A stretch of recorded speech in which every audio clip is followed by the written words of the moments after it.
Voilà. Ces personnages vont vous jouer l'histoire d'Antigone. Antigone, c'est la petite maigre qui est assise là-bas et qui ne dit rien. Elle pense qu'elle va être Antigone tout à l'heure, et qu'elle va se dresser seule en face du monde, seule en face de Créon, son oncle, qui est le roi.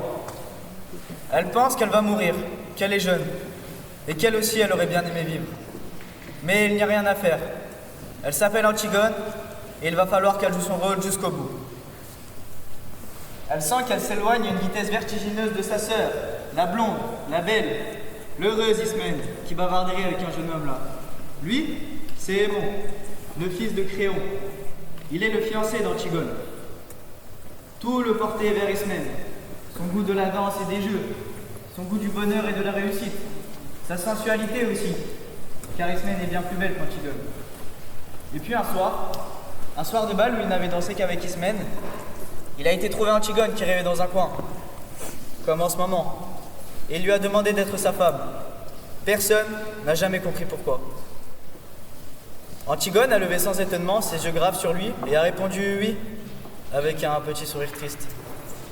Il ne savait pas qu'il ne devait jamais exister de mari d'Antigone sur cette terre et que ce titre princier lui donnait seulement le droit de mourir. Cet homme, robuste, aux cheveux blancs, qui médite là, c'est Créon, c'est le roi. Il a des rides. Il joue le jeu difficile de conduire les hommes. Quelquefois, le soir, il est fatigué. Et il se demande s'il n'est pas bon de conduire les hommes. La vieille dame qui papote là, c'est la nourrice, qui a élevé les deux petites, fille de Jocaste et élevée par Eurydice, la femme de Créon. Elle est bonne, généreuse, aimante. Cet homme là-bas, au fond, adossé au mur, solitaire, c'est Tirésias, l'aveugle, le messager. C'est lui qui viendra annoncer la mort d'Aimon tout à l'heure.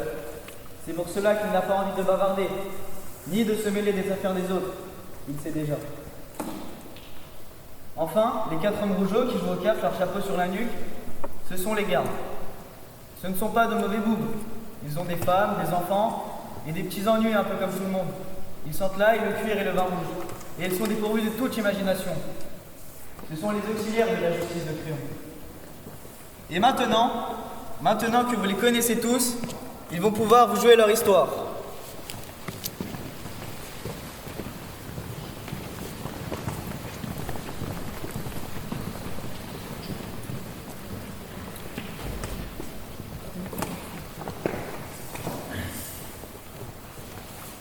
Elle commence au moment où les deux fils d'Oedipe, Éthéocle et Polynice, qui devaient régner sur Thèbes un an chacun à tour de rôle, se sont battus et entretués sous les murs de la ville.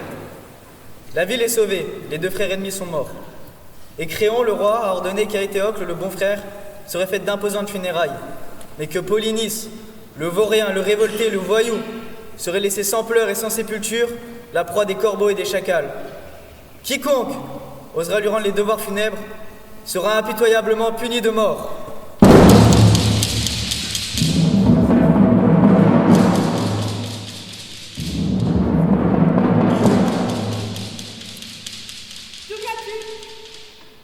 De me promener, nourrice. C'était beau, tout était gris. Maintenant, tu ne peux pas savoir, tout est déjà rose, jaune, vert. Il faut te lever plus tôt, nourrice, si tu veux voir un monde sans couleur. Je me lève, quand il fait encore noir, je vais à ta chambre pour voir si tu n'étais pas découverte en dormant et je ne te trouve plus au lit. Dans les champs, c'était tout mouillé, cela attendait, tout attendait. Alors, j'ai enlevé mes sandales et je me suis glissée dans la campagne, sans qu'elle s'en aperçoive. Il va falloir te laver les pieds avant de te remettre au lit. Je ne me recoucherai pas ce matin. La nuit, c'était la nuit, et tu veux me faire croire que tu as été te promener? D'où viens-tu? C'est vrai, c'était encore la nuit. C'est merveilleux, nourrice. J'ai cru au jour la première aujourd'hui. Tu avais un rendez-vous? Dis non, peut-être. Oui, j'avais un rendez-vous. Tu as un amoureux? Oui, nourrice, oui, le pauvre. J'ai un amoureux. Et elle dit oui, miséricorde. Je l'ai eu toute gamine. J'ai promis à sa pauvre mère que j'en ferai une honnête fille, et voilà. Mais ça ne va pas se passer comme ça. Ton oncle Créon saura, je te le promets. Oui, nourrice, mon oncle Créon saura. Laisse-moi maintenant. Et bon? Et ton fiancé? Elle est fiancée à 4 h du matin et qu'ils sont libres pour aller courir avec un autre. Et ça voudrait pas qu'on la laisse. Ça voudrait qu'on ne dise rien. Nourrice, tu ne devrais pas trop crier. Tu ne devrais pas être trop méchante ce matin. Pas crier? Je ne devrais pas crier par-dessus le marché. Moi qui avais promis à ta pauvre mère. Mais qu'est-ce qu'elle me dirait si elle était là? J'aurais honte à en mourir. Non, ne pleure plus. Tu pourras regarder maman bien en face quand tu iras la retrouver. Et elle te dira « Bonjour Nounou, merci pour la petite Antigone. Tu as bien pris soin d'elle. » Elle sait pourquoi je suis sortie ce matin. Tu n'as pas d'amoureux? Non Nounou. Tu te moques de moi alors? Tu vois, je suis trop vieille. Tu as toujours été ma préférée malgré ton sale caractère. Mais moi, je croyais que c'était toi qui m'aimais. Ne pleure plus, s'il te plaît. Allons, ma vieille bonne pomme rouge, ma vieille pomme toute ridée. Ne laisse pas couler tes larmes pour des bêtises comme cela, pour rien. Je n'ai pas d'autre amoureux qu'Aimon, mon fiancé, je te le jure. Garde tes larmes, tu en auras peut-être besoin encore. Quand tu pleures comme cela, je redeviens petite. Et il ne faut pas que je sois petite ce matin. Ismène, sœur, branche jumelle, Éthéocle, notre frère, est tombé. Il est mort jeune, et plus jeune encore, Polynice. T'ont-ils dit ou t'ont-ils caché ce qui doit s'ajouter à l'accablement de cette race d'Oedipe proche de sa fin? Je ne suis pas allée sur la place du marché, Antigone. Aucune nouvelle de nos bien-aimés ne m'est plus parvenue, aucune d'agréable, aucune non plus de triste, et je suis ni plus réjouie, ni plus affligée. Je vais donc te l'apprendre, et montre-moi si ton cœur, sous les coups du malheur, cesse de battre, ou bien s'il bat plus fermement.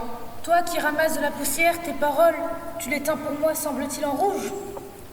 Voici nos frères, l'un et l'autre entraînés dans la guerre de Créon contre la lointaine Argos. L'un et l'autre tombés. Ne seront pas l'un et l'autre recouverts de terre. Celui qui n'a pas craint le combat, Éthéocle, sera, dit-on, couronné puis enseveli selon l'usage.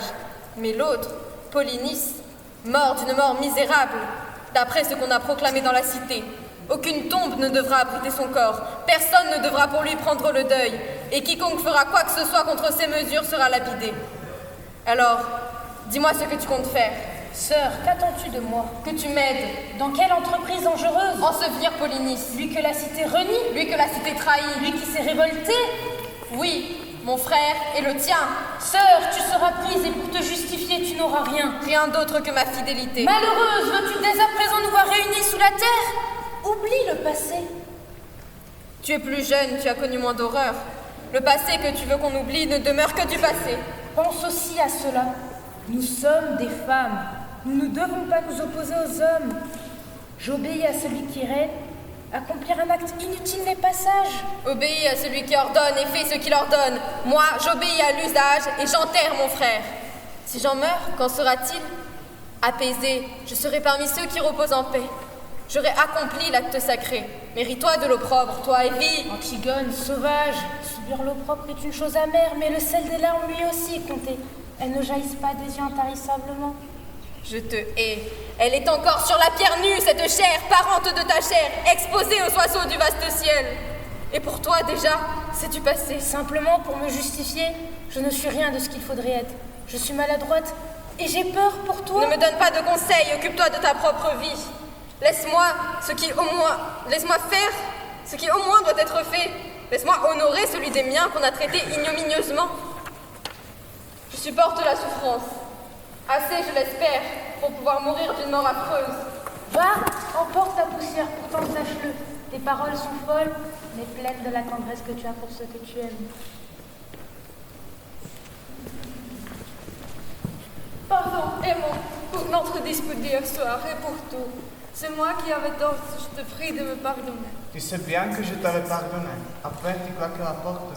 Ton parfum était encore là et je t'avais déjà pardonné. À qui tu avais volé ce parfum? À Ismène Et la rouge à lèvres, la poudre, la belle robe. aussi. En quel honneur t'étais-tu faite si belle? Oh, je te le dirai. Oh, mon chéri, comme j'ai été bête. Tout un soir gaspillé. Un bon soir. Nous aurons d'autres soirs, Antigone. Peut-être pas. Et d'autres disputes aussi. C'est plein de disputes en bonheur. Un bonheur. Oui. Écoute-moi. Oui. Ne ris pas ce matin, sois grave. Je suis grave. Et serre-moi plus fort que tu ne m'as jamais serré. Toute ta force s'imprime dans moi. Là, de toute ma force. C'est bon. Écoute, Camille. Oui. Je voulais te dire ce matin, le petit garçon que nous aurions eu tous les deux. Oui. Tu sais, je l'aurais bien défendu contre tout. Oui, Antigone. Oh, je l'aurais serré si fort qu'il n'aurait jamais eu peur. Je te le jure, notre petit garçon, et moi, tu le crois, n'est-ce pas? Oui, mon ami. Et tu crois aussi que tu auras une vraie femme? J'ai une vraie femme.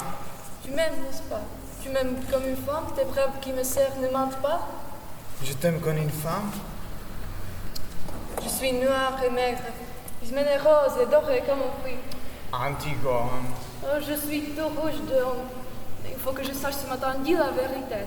Je t'en prie. Quand tu penses que je serai à toi, est-ce que tu sens au milieu de toi quelque chose qui meurt? Oui, Antigone. Moi, je sens comme ça. Et je voulais te dire que j'aurais été très fière d'être ta femme, ta vraie femme. Voilà. Maintenant, je vais te dire encore 2 choses. Et quand je les aurai dites, il faudra que tu sortes, sans me questionner. Même si elles te font de la peine. Jure-le-moi. Qu'est-ce que tu vas me dire encore? Jure-moi d'abord que tu sortiras sans rien me dire, sans même me regarder.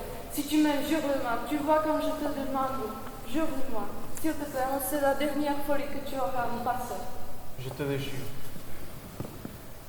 Tu me demandais tout à l'heure pourquoi j'étais venue avec une robe d'Ismène, ses parfums et ses rouges à lèvres. J'étais venue chez toi pour que tu me fasses l'amour hier soir, pour que je sois ta femme avant. Tu m'as juré de ne pas me demander pourquoi. Tu m'as juré, aimant. Je t'en supplie. Je t'aime, moi, comme ça, très fort, mais pourtant je vais te faire de la peine. Oh, mon chéri, jamais, jamais je ne pourrai t'épouser. Tu as juré, aimant. Sors tout de suite, sans rien dire.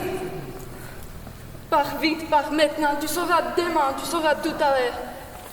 S'il te plaît, pars, aimant, c'est tout ce que tu peux faire encore pour moi si tu m'aimes. Voilà, c'est fini pour Raymond, Antigone. Antigone! Ah, tu es là.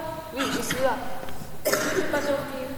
J'avais peur que tu sortes et que tu tentes de l'enterrer malgré le jour. Antigone, ma petite sœur, nous sommes tous là autour de toi.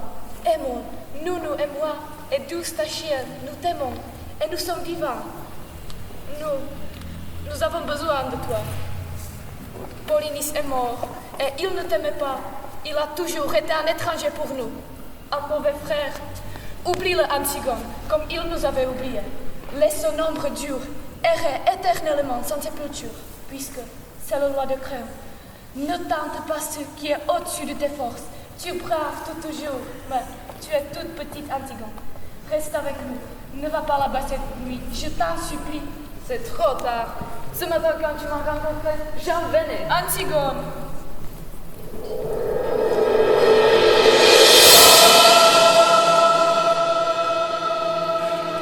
Œil du jour, flamboyante aurore, ô le plus éclatant soleil que Thèbes ait pu ouvrir encore. Splendeur le matin sans pareil, tu parais dorant l'eau limpide, et tu fais s'enfuir rapidement l'archien au bouclier blanc qui, moins superbe que naguère, quand il vient nous criant la guerre, presse enfin son cheval tremblant. Autant hier, aujourd'hui misérable. Polynice enfin part.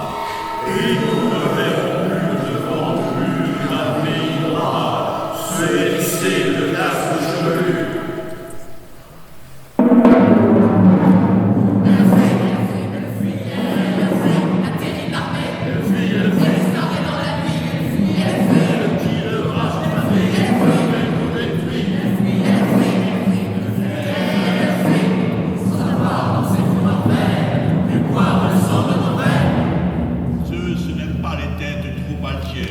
Et son tonnerre a frappé sur le seuil ceux qui déjà débordaient nos barrières dans un torrent d'or, de bruit et d'orgueil.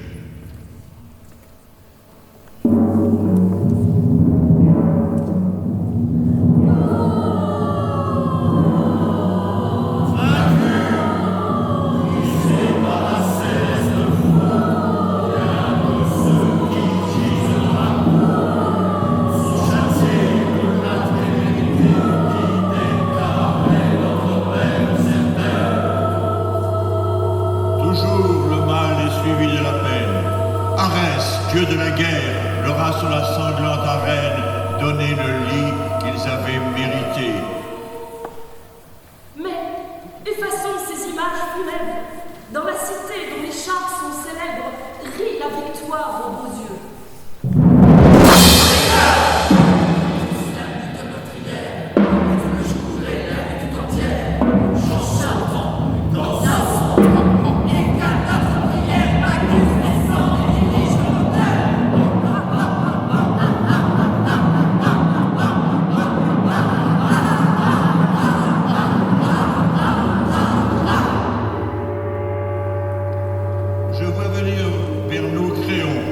de Ménécée, le nouveau roi de Thèbes. Sa pensée roule un grave dessein où nous aurons nos parts. Il faut que d'un danger il ait eu le présage pour avoir convoqué d'un si pressant message le conseil des anciens. Amis, Thèbes est une fois de plus sauvée. J'ai donné à Éthéocle, mort pour la cité, une tombe couverte de couronnes. Mais Polynice, mais le lâche qui étend de mon sang est l'ami du peuple d'Argos, qu'il repose comme repose ce peuple, sans sépulture, comme lui il a été l'ennemi, le mien et celui de Thèbes. Je veux que personne ne le pleure, qu'il soit abandonné à même la terre et déchiqueté par les oiseaux et par les chiens. Car celui qui apporte plus de prix à la vie qu'à la cité compte à mes yeux pour rien. Mais l'homme qui veut le bien de mon pays, je le dirai toujours, qu'il soit mort ou vivant, en haute estime. Vous approuvez, j'espère. Veillez alors à l'exécution de ce qui vient d'être dit. Maître! Chef, j'accours. Hors d'haleine. Je t'apporte une nouvelle urgente, très urgente. Ne me demande pas pourquoi je ne suis pas arrivé plus tôt. Mon pied allait trop pour ma tête, ou bien ma tête retenait mon pied. Je me disais, où est-ce que tu vas et pour combien de temps encore? Sous le soleil couchant, se reprendre haleine. Toujours est-il que j'avançais. C'est l'essoufflement ou c'est que tu hésites? Je ne cache rien. Pourquoi je le demande? Je ne dirai pas franchement ce que je n'ai pas fait. Et ce que je ne sais pas en plus, car je ne sais même pas qui l'a fait. Quand on est à ce point-là dans l'ignorance, ce serait décourageant d'être jugé sévèrement. Que de précautions pour annoncer ton propre crime? Attends, messager zélé, il s'agit d'un exploit qui mérite ta couronne. Maître, tu as chargé tes gardes de grandes missions, mais les grandes missions donnent beaucoup de mal. Alors parle et retourne là-bas. Je parle. Le mort a été enseveli. Quelqu'un qui a ensuite disparu a répandu de la poussière sur lui pour que le vautour ne le voie pas. Que dis-tu? Je ne sais pas. Il n'y avait pas un coup de pelle, pas un coup de bêche, rien pour retrouver le coupable. Pas même celle d'un chien qui serait venu déchirer des morceaux. Quand le jour s'est levé, nous tous, l'effroi nous a pris. Et c'est moi que le sort a désigné pour venir te faire le rapport, chef. Et personne n'aime le messager des mauvaises nouvelles. Suffit. Certains de la cité n'admettent pas certaines choses et murmurent et refusent de courber la nuque sur le joug. Ce sont eux, je sais, qui sont intervenus. Sache-le. Si tu ne m'amènes pas le coupable, un coupable terrestre et vivant, attaché à la planche, un coupable avéré, tu seras pendu et tu iras à la corde au cou chez les morts. Un lieu malsain, là où les grands sont aux prises avec les grands. Moi je le suis, je le crois, encore vivant, et ça m'étonne. L'homme est le grand prodige, le bras fort qui dirige, l'esprit qui sait et peut. Il a la terre et l'onde, et dans ses mains le monde. Il en fait ce qu'il veut. Sa nef victorieuse sur la mer furieuse le met à la raison. Sa charrue obstinée oblige chaque année la terre à la moisson.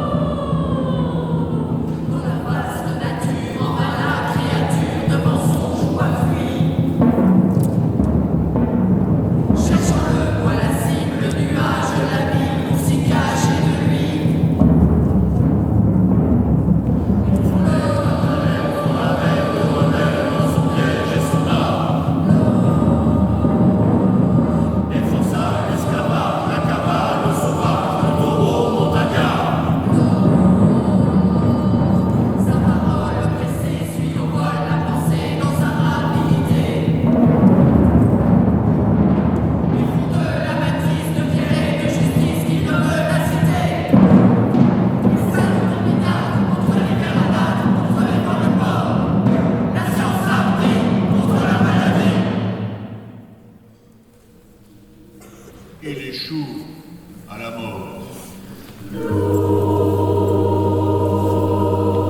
Mais si ce fier génie laisse l'œuvre bénie pour le vice fatal, alors qu'il est né pour remplir sur terre la tâche salutaire du bien,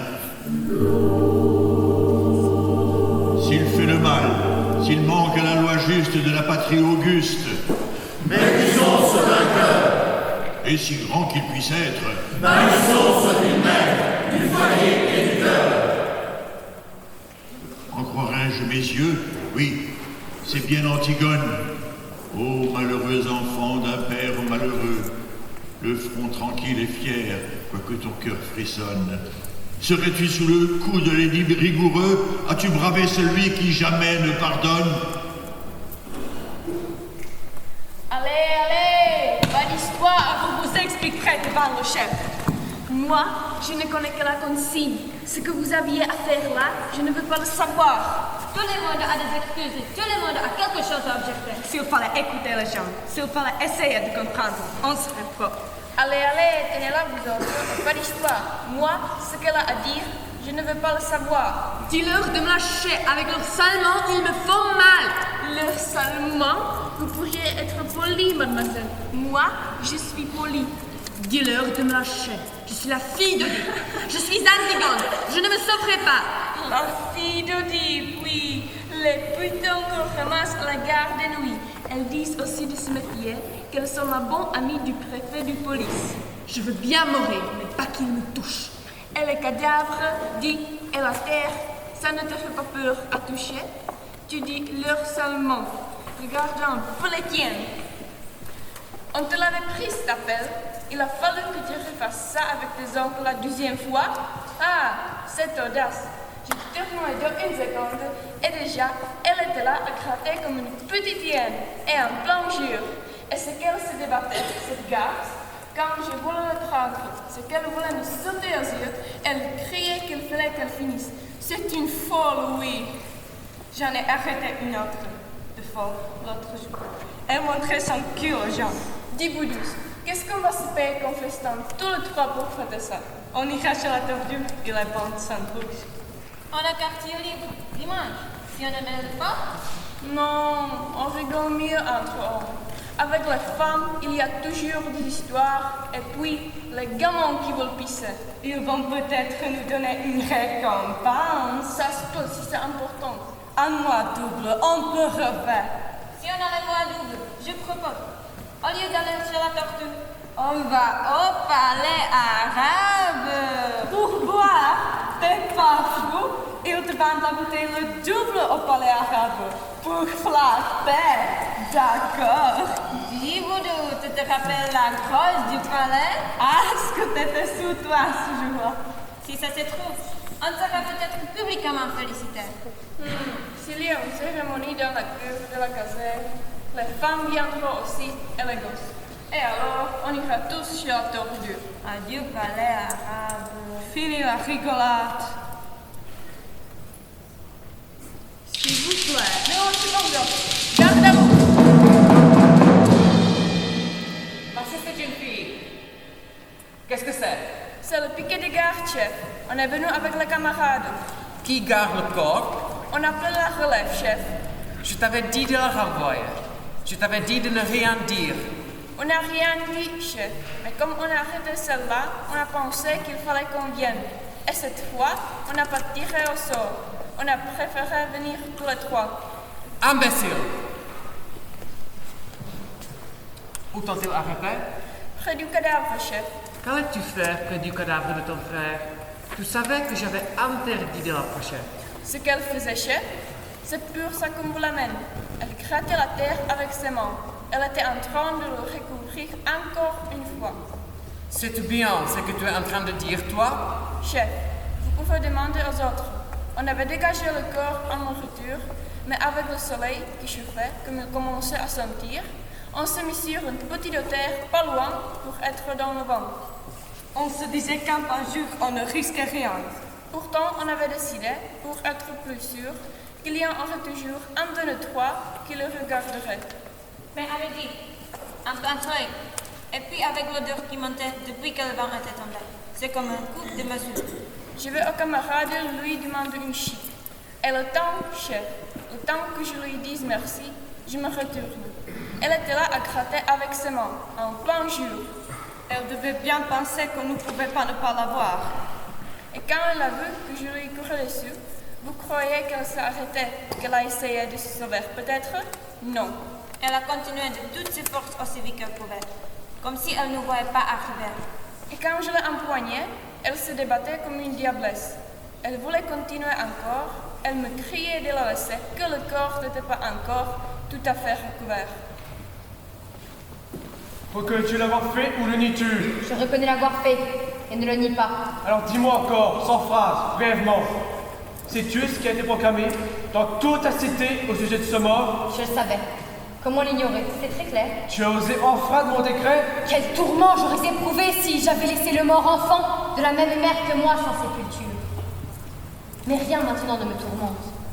Les dieux ne veulent pas voir le corps déchiqueté que la terre ne recouvre pas. Qu'un insensé alors maintenant soit mon juge. Elle prend plaisir à troubler les lois établies. Et c'est être 2 fois insolente que de faire ce qu'elle a fait, que de s'en vanter, d'en rire. Et pourtant, elle qui est de mon sang et qui m'a offensé, je ne veux pas, moi, qui suis de son sang, la condamner si vite. Je te pose une question. Ce que tu as accompli secrètement étant devenu public, accepterais-tu de dire que tu le regrettes? Dis-moi donc pourquoi tu t'obstines. Disons, pour l'exemple. Je t'ai au mon pouvoir, si ça t'est égal. Que peux-tu obtenir de plus que ma mort? Rien de plus, mais avoir cela, c'est tout avoir. Qu'attends-tu? De tout ce que tu me dis, rien ne m'est agréable. Rien ne le sera jamais. Mais d'autres me savent gré d'avoir fait ce que j'ai fait. Tu crois que d'autres voient les choses comme tu les vois? Eux aussi ont des yeux. Eux aussi sont troublés. N'as-tu pas honte de leur prêter cette opinion? Ne doit-on pas honorer ceux qui sont du même sang? Il est du même sang, celui qui est mort pour son pays. Oui, du même sang, enfant d'une même famille. Et celui qui possède qu'à lui, pour pourtant tant que l'autre? Il n'a pas cessé ton esclave, il est toujours mon frère. Bien sûr. Si pour toi être sacré des journaux revient au même. Mourir pour son pays et mourir pour toi, cela fait 2. Ne pas lui parler, ne rien lui dire. Je le conseille à ceux qui aiment la vie. Mais moi, je vous appelle. Aidez-moi dans ma détresse, c'est à vous-même que vous viendrez en aide. L'homme, assoiffé de pouvoir, boit l'eau salée. Il ne peut s'arrêter, il lui faut boire encore. Hier, c'était mon frère. Aujourd'hui, c'est moi. J'attends celui qui va venir à mon secours.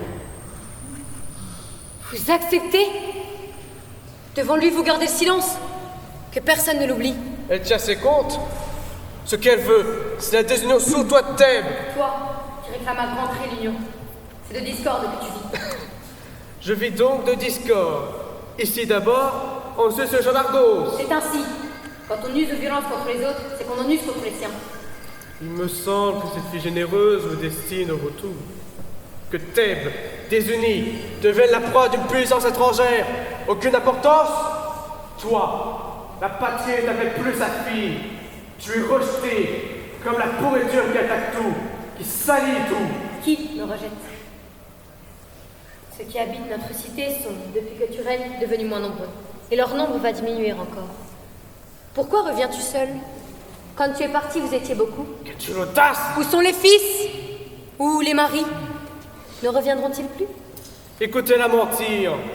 Tout le monde sait que simplement je les ai laissés là-bas afin qu'ils finissent de nettoyer le champ de bataille, pour qu'ils ramassent jusqu'aux dernières arches. Pour qu'ils commettent jusqu'au dernier crime et répandent l'épouvante jusqu'à ce que leurs pères ne les reconnaissent plus quand à la fin ils seront abattus comme des bêtes féroces. Un outrage les morts. Homme stupide. Mon souhait n'est pas d'avoir raison. Elle préférait voir Thèbes détruite. Nous retrouver parmi les ruines de notre cité, cela serait pour nous préférable et plus sûr que d'occuper avec toi les maisons de l'ennemi. Et voilà, elle l'a dit. Vous l'avez entendu? Elle ne respecte aucune loi dans cette mesure. Je n'ai pris que ce qui est à moi. J'ai dû me cacher pour le prendre. Le bout de ton nez, là, tu ne vois que lui? Mais l'ordre de l'État, l'ordre divin, tu ne le vois pas. Divin, il l'est peut-être. Je préférerais qu'il soit humain, créon fils de Ménécée. Va. Tu as été notre ennemi, et tu resteras en bas, oublié, comme l'as que fut en pièces. Ce bas aussi le rejette. Qui sait? Il existe peut-être en bas un autre usage. Jamais un ennemi, même mort, ne devient un ami. Pour sûr, je vis non pour haïr, mais pour aimer. Va. Si tu veux aimer, va aimer sous la terre. Ceux de ton espèce ici ne pas rester plus longtemps en vie. Antigone. Qu'est-ce que tu veux? Tu as si... Antigone, pardon. Antigone, tu vois, je viens, je te courage. J'irai maintenant avec toi. Où iras-tu avec moi? Si vous la faites mourir, il faudra nous faire mourir avec elle. Ah non, pas maintenant, pas toi. C'est moi seul. Tu ne te figures pas que tu vas venir mourir avec moi maintenant. Ce serait trop facile. Je ne veux pas vivre si tu meurs. Je ne veux pas rester sans toi. Tu as choisi la vie, et moi la mort. Laisse-moi maintenant avec tes jérémiades. Il fallait aller ce matin à 4 pas dans la nuit. Il fallait aller gratter la terre avec tes ongles, pendant qu'ils étaient toutes prêtes de te faire empoigner par eux, comme une voleuse. Eh bien, je redemande. Tu l'entends, Créon? Elle aussi, qui ce sera? Ne va pas prendre à d'autres encore à m'écoutant. Qu'est-ce que tu t'as pour me faire taire? Qu'est-ce que tu t'as pour appeler tes gardes? Allons, Créon, un peu de courage. Ce n'est qu'un mauvais moment à passer. Allons! Garde! Enfin, Créon! Amenez-la. Antigone. Antigone. Il fallait quand même. Ne laisse pas mourir Antigone Cran. Tu veux porter cette fleur côté pendant des siècles. C'est elle qui voulait mourir. Aucun de nous n'était assez fort pour la décider à vivre. Je le comprends maintenant. Antigone était faite pour être morte. Elle-même ne le savait peut-être pas, mais Polynice n'était qu'un prétexte. Ce qui importait pour elle, c'est de refuser et de mourir. C'est ma sœur Créon. Que veux-tu que je fasse pour elle? La condamner à vivre? Heureux celui qu'un Dieu défend. Mais qu'un Dieu se marque pourquoi une famille, il la foudroie jusque dans son dernier enfant, tel lorsque le vent de Thrace soulève les flots qui l'embrassent. En les enveloppant de nuit, la mer fait monter à leur cime jusqu'au noir limon de l'abîme, lancés au rivage à grand bruit. Ainsi vous aboyez l'orage, du malheur, fatale moisson, l'abdacide, triste maison, sur qui pèse un dieu d'argent. Dans le désastre tout coulait, une lumière encore brillait, que l'ombre n'avait pas atteinte. Un peu de terre sur un corps, le défi des faibles aux forts, et cette lumière est éteinte.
Écoutez-la, cette voix d'or, elle vous berce et vous endort, au bord de l'abîme où l'on tombe. Ah, prenez garde, elle vous rit, jusqu'à vous égarer l'esprit. Alors c'est la chute et la tombe. Bien, Créon, je vois ton dernier enfant Aymon s'approcher. Quelle est sa pensée? Va-t-il gémissant sur sa fiancée réclamer l'amour que la loi défend?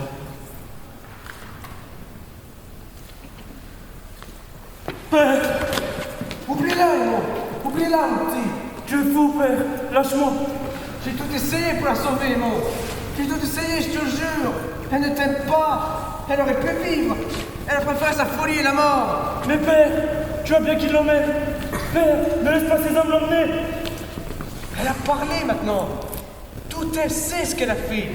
Mais je suis obligé de la faire mourir. Lâche-moi. Que je la sauve parce qu'elle est la femme de mon fils, je ne peux pas. La foule sait déjà. Elle hurle autour du palier. Je ne peux pas. Père, la foule n'est rien. Tu es le maître. suis le maître avant la loi, plus après. Père, je suis ton fils. Tu ne peux pas me la laisser prendre. Si, Aimon. Si, mon petit. Du courage. Antigone ne veut plus vivre. Antigone nous a déjà quittés tous. Crois-tu que je pourrais vivre, moi, sans elle? Crois-tu que j'accepterai votre vie? Et tous les jours, depuis le matin jusqu'au soir, sans elle? Et votre agitation, votre bavardage, votre vide sans elle? Il faudra bien que tu acceptes, Aimon. Chacun de nous un jour, plus ou moins triste, plus ou moins lointain, où il doit enfin accepter d'être un homme. Pour toi, c'est aujourd'hui. Et te voilà devant moi, avec ces larmes dans tes yeux, et ton cœur qui te fait mal. Mon petit garçon, pour la dernière fois, quand tu te seras détourné, quand tu auras franchi ce seuil tout à l'heure, ce sera fini. C'est déjà fini. Ne me juge pas, Aimon. Ne me juge pas, toi aussi. Cette grande force et ce courage, ce dieu géant qui m'enlevait dans ses bras et me sauvait des monstres et des ombres, c'était toi. Cette odeur défendue, ce bon pain du soir sous la lampe quand tu me montrais des livres dans ton bureau, c'était toi, tu crois? Oui. Tous ces soins, tout cet orgueil, tous ces livres pleins de héros, c'était donc pour en arriver là, être un homme comme tu dis, et trop heureux de vivre. Oui, Aimon. Père, ce n'est pas vrai. Ce n'est pas toi. Ce n'est pas aujourd'hui. Nous ne sommes pas tous les deux au pied de ce mur où il faut seulement dire oui. Tu es encore puissant, toi, comme lorsque j'étais petit. Oh, Père, que je t'admire encore. Et je suis trop seul, et le monde est trop nu si je ne peux plus t'admirer. On est tout seul. Le monde est nu, et tu m'as admiré trop longtemps. Regarde-moi. C'est cela, devenir un homme. Voir le visage de son père en face, un jour. Antigone. Pauvre petit. Il l'aime. Je ne peux plus rien.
Regarde-moi, toutes et tous. Cette route est la dernière que j'emprunte. Cette lumière est la dernière que je vois. Regardez, la mort qui a, la faim, nous réunit entre ses vieux bras tordus, m'emporte, mais je suis en vie. Pas de noces. Pas de chant nuptial. Pas de chambre nuptiale. Et pourtant, je vais devoir m'étendre sur le lit du fleuve de la mort, alors que je suis en vie. Est-ce que vous vous moquez de moi, vous, bande de vieillards vicieux? Est-ce que vous riez de moi alors même que je ne suis pas encore partie? Ô printemps des fleuves de Thèbes, ô étendue des plaines de Thèbes, soyez témoins. Personne n'a versé de larmes pour moi. Tandis que je m'avançais vers mon tombeau, à l'aspect étrange et inhabituel, puisque je suis cette chose étrange et inhabituelle. Jamais à sa place, toujours entre deux. Est-ce que ce n'est pas vrai ni chez moi avec les morts, ni avec les vivants? Tout ce remue-ménage dans l'obscurité. Je vais vers eux maintenant. Un ultime point d'intersection. Oh mon frère, tu m'as dépouillé de tout. Pas pleurer, pas marier, pas aimer. Je pars.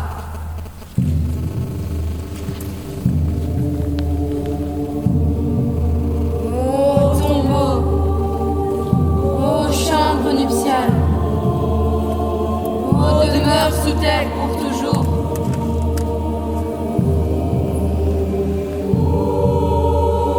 J'étais une personne ordonnée,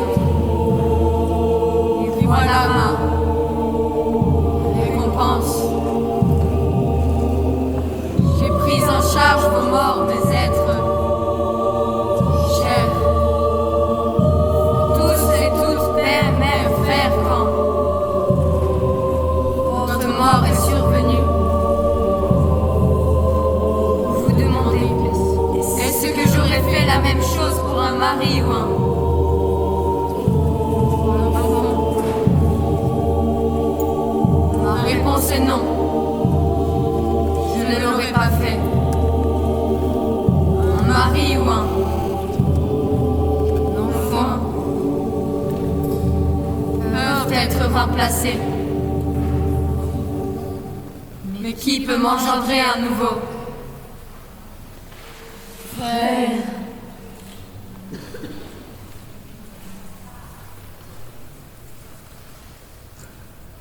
Est-ce un argument étrange? C'est ce que Créon pensait. Et je ne sais pas, mon tort, ils appellent ma piété impiété.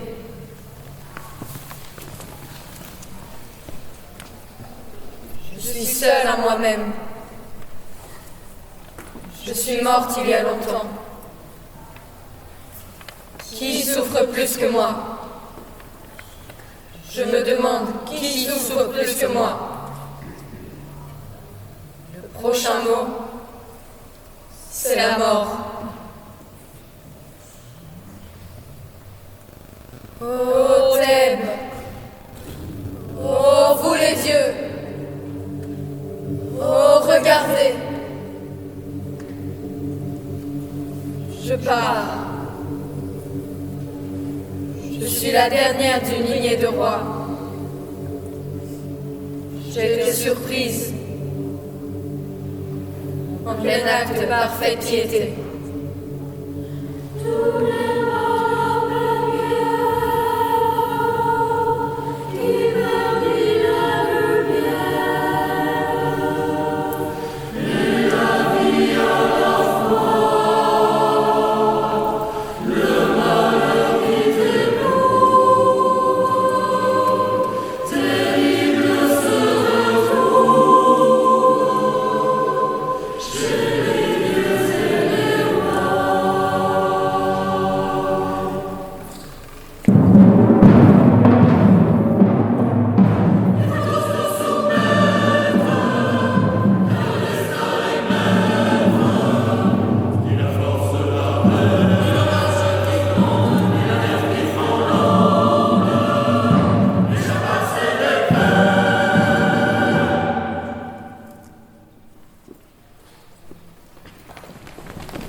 jeté Antigone dans son trou. On n'avait pas encore fini de rouler le dernier bloc de pierre. Lorsque Créon et tous ceux qui l'entourent entendent des plaintes qui sortent soudain du tombeau, chacun se tait et écoute, car ce n'est pas la voix d'Antigone.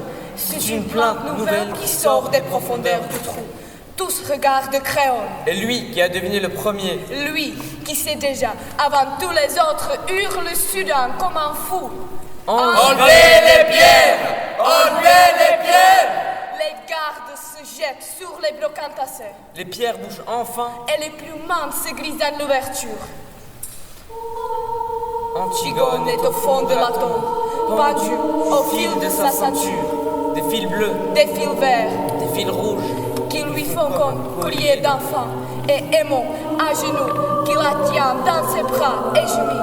Le visage enfoui dans sa robe. On bouge un bloc encore, et Créon peut enfin descendre. On voit ses cheveux blancs dans l'ombre au fond du trou.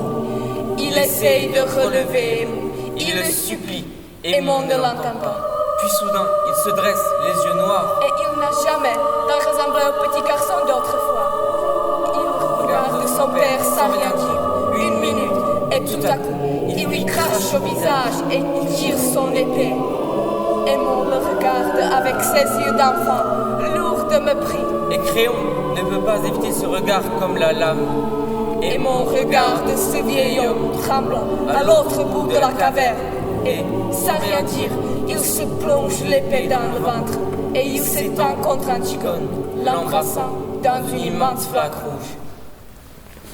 Regardez ce que je tiens! Regardez ce que je tiens! Regardez ce que je tiens! C'est l'habit, c'est ce que j'ai cherché. Je croyais que c'était une épée. Mon enfant est mort, il m'a quitté bien vite. Encore une bataille, et Argos s'était écrasé. Mais la résolution, le courage de se battre jusqu'au bout, c'est contre moi que tout s'est retourné. À présent, Thèbes va mourir, et Thèbes doit mourir. Mourir avec moi, anéanti, abandonné au vautour. Telle est ma volonté.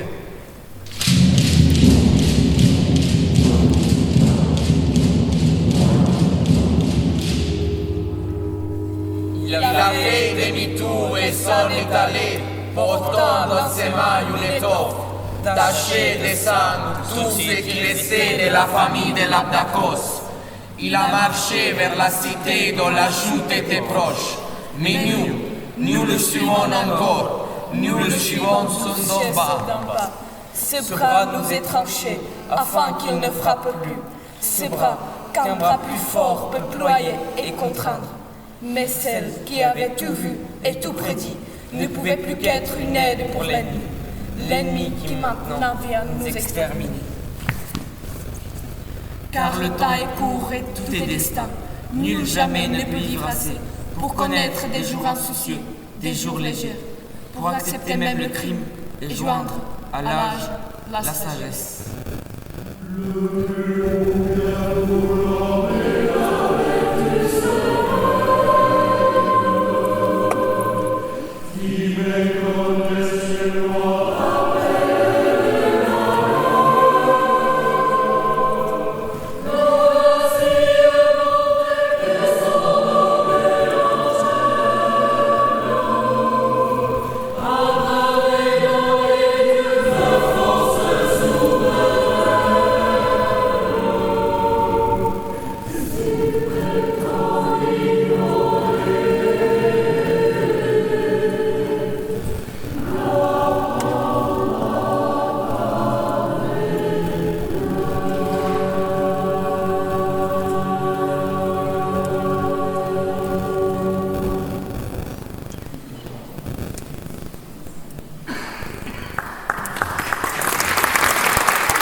va bene,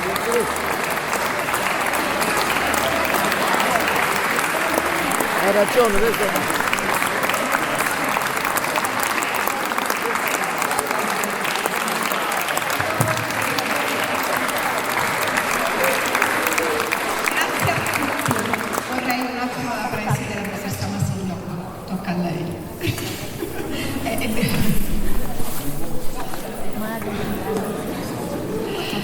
Buongiorno a tutti e grazie veramente di cuore ad ognuno di voi. Un'esperienza forte, importante, bellissima. Grazie a Pascal che me l'ha proposta l'anno scorso. Non ci credevo che fosse possibile realizzarla. 3 paesi, una lingua diversa che noi non parliamo, ma la professionalità di ognuno di voi, l'impegno, la partecipazione di ognuno di voi, professionisti grandissimi, hanno regalato alla nostra città, alla nostra comunità una grande occasione di crescita per gli studenti, ma soprattutto un po' di cultura che non guasta. E grazie veramente ad ognuno di voi. Dovrei ripetere tutti i ringraziamenti che sono doverosi, intanto alla bellissima struttura che ci occupa e al nostro professor Condurro che ci ha permesso di essere qui e realizzare in questo posto magnifico un'opera importante, quindi il luogo adatto all'opera. Un ringraziamento alle scuole che hanno partecipato al progetto, ma soprattutto permettetemi, oltre alla professionalità, un applauso grandissimo ai nostri studenti.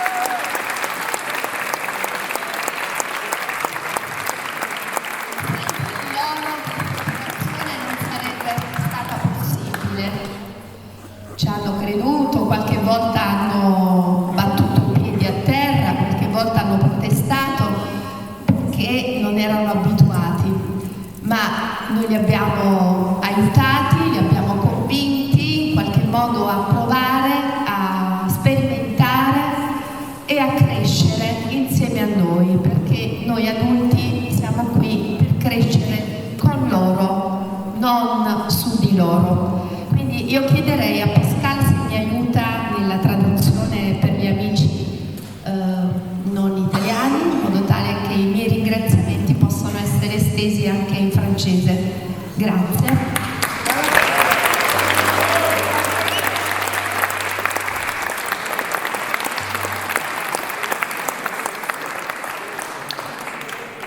La proviseure de l'Institut Casanova tenait en particulier à remercier tous les acteurs de cette journée, professionnels et amateurs, mais en particulier aux élèves, grâce à qui ce projet n'aurait pas eu lieu. Vous avez parfois été découragés, parfois été découragés aussi, pardon, je l'ai déjà dit, j'ai un petit peu de mal à trouver le mot en français, mais si aujourd'hui ce projet a lieu, c'est bien grâce à vous, les élèves, aussi bien italiens, tchèques que français, et on tenait de la part de toutes les équipes à vous remercier très sincèrement.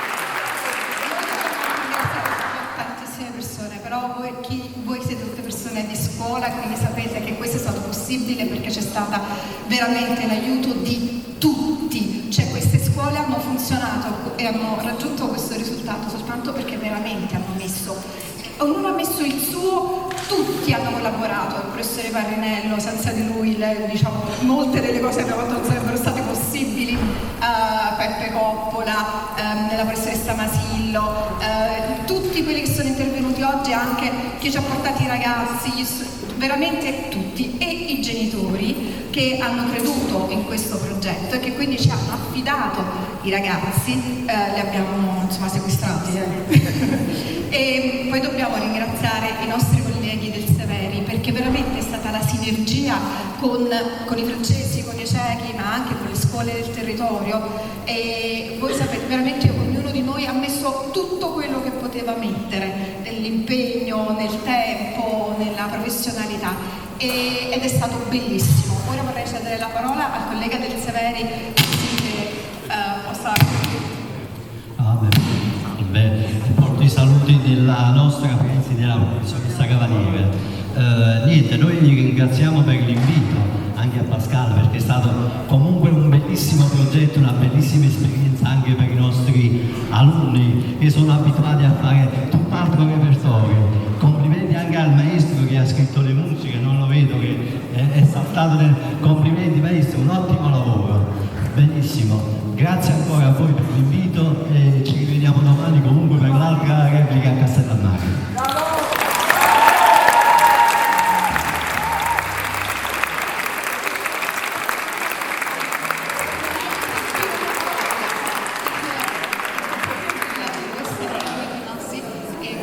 al quale chiederei di dire una parola. Come preferisce, poi possiamo chiederti l'aiuto. Vabbè, può dire anche Je voudrais vous dire toute l'émotion qu'on a à suivre ce programme porté par Erasmus+, ce magnifique projet qui traverse les frontières, qui traverse presque les âges, puisque ça nous ramène à la Grèce antique, aux origines grecques de Naples, à Néapolis. C'est magnifique et merci à tous pour ce moment d'exception. Il dottore Perberger vorrà mettere l'accento sull'emozione e specialmente sulle radici di quel progetto che tornano a Napoli, a Neapolis dell'antichità. Et merci au lycée Casanova de nous avoir accueillis, merci au lycée Cormontaigne et à tous ses partenaires tchèques et slovaques pour ce moment vraiment formidable et européen. Bravo à tous et bravo à toi Pascal.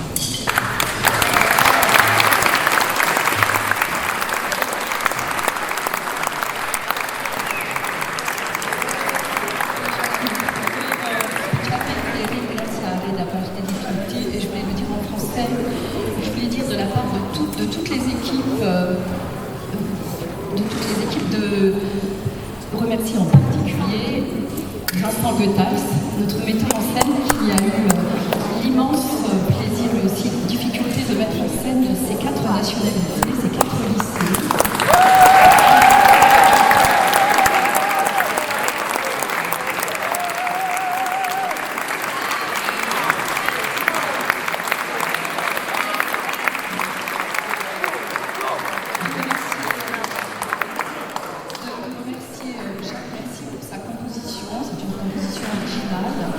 Et pour sa patience et pour son travail, à tous les deux, sans oublier Gérard Hetz qui a préparé les chœurs, à tous, et à nos professeurs de Casanova, également de Sévéry, de tous les musiciens, de tous les jeux. Et surtout, nos amis maintenant, depuis très longtemps, nos amis tchèques, avec lesquels nous avons parlé de partager des projets.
Allora alla Fondazione Pavesi, Paola, Maurizio, Giampaolo Pavesi che ci sostengono sempre in questi progetti e a Bruno Pelopene e la Quinta K che hanno fatto vedere.